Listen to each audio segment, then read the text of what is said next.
Adakah apabila mak atau ayah melakukan kesalahan, anak berhak untuk mengherdik?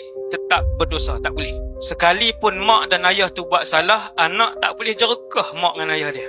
Cuma Allah pesan, sekiranya ada arahan daripada mak dan ayah yang bertentangan dengan syarak, maka yang tu tak perlu kita taat kepada arahan tersebut. Dah pukul 1:30, satu suku dah, mak kata tak payah solat Jumaat.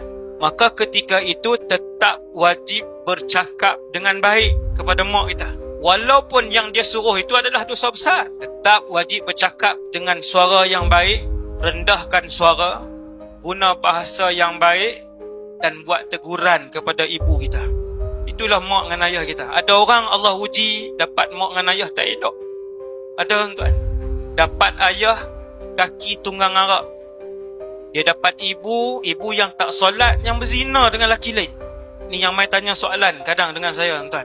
Dia kata, saya nak buat macam mana dengan mak dengan ayah saya?